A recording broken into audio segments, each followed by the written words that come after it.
Alors cette image, c'est une image que vous connaissez sans doute toutes et tous, que vous avez même sûrement sur vous, c'est le billet de 20 euros. On va y retrouver en fait des éléments d'architecture. Alors sur une face, vous allez avoir un pont avec des caractéristiques gothiques, c'est-à-dire un pont avec des arches qui sont brisées, qui est le profil gothique par excellence. Et de l'autre côté, qui est la face un petit peu la plus complète, vous avez plusieurs éléments qui appartiennent également à l'architecture gothique. Deux baies en fait juxtaposées, des baies au profil là aussi très brisées, sans iconographie, c'est-à-dire que les vitraux qui sont présentés sur ce billet sont à motif géométrique très abstrait, en tout cas qui ne renvoient pas forcément à l'imagerie médiévale. C'est un petit peu la différence peut-être avec ce qu'on pourrait trouver directement dans les cathédrales, ce qui m'amène à dire que finalement ce sont des baies qui sont vraiment archétypales, qui ne sont pas une référence directe à un édifice particulier. Et puis en arrière-plan, de manière beaucoup plus discrète peut-être, on a une très belle voûte d'ogive, quadripartite, qui là aussi en fait est la voûte gothique par excellence, qui appartient aux grandes cathédrales. On pense à Notre-Dame, à Chartres et à bien d'autres grands monuments de l'architecture gothique, notamment français. Mais on va voir qu'effectivement, nous sommes devant un billet européen, donc cette architecture, elle n'est pas uniquement française. Avant l'arrivée de l'euro, étaient des billets qui représentaient au départ des profils d'empereurs, de souverains, mais effectivement on était encore dans cette tradition iconographique, et on a un vrai changement de parti pris en fait de l'image, qui fait que sur ces billets européens, on a choisi l'architecture pure. Alors il a bien fallu trouver une image fédératrice, une image qui reprend une sorte d'identité collective, mais à l'échelle européenne.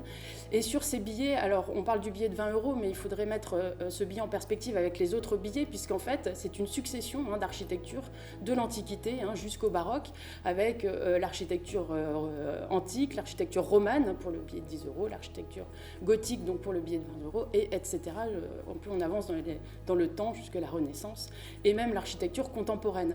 Donc c'est vraiment en fait cette idée que l'architecture en fait est une image qui va permettre de fédérer l'ensemble des identités collectives qui sont formées par tous les peuples, je dirais, européens. Alors le billet de 20 euros représente le gothique qui est là aussi une période qui a suscité de nombreux débats et d'enjeux entre notamment deux grandes communautés scientifiques, la communauté française et allemande, avec des débats sur l'origine du gothique et effectivement essayer de trouver ce berceau gothique. Alors on a du côté français cette idée que c'est Saint-Denis qui a un peu ouvert la voie au gothique, et que Suger a été le promoteur à l'origine de cette architecture gothique. Alors bien sûr, on est revenu un petit peu sur certaines datations, on a montré que ce n'était pas le berceau unique, mais en tout cas, effectivement, le gothique a entretenu quelques querelles un peu de clochers entre les chercheurs. Sachant qu'effectivement, ce gothique a été à échelle européenne très important. D'ailleurs, il y a bien à un moment donné un partage commun, une identité en fait commune de ce gothique qu'on retrouve dans toutes les cours européennes de la fin du Moyen-Âge.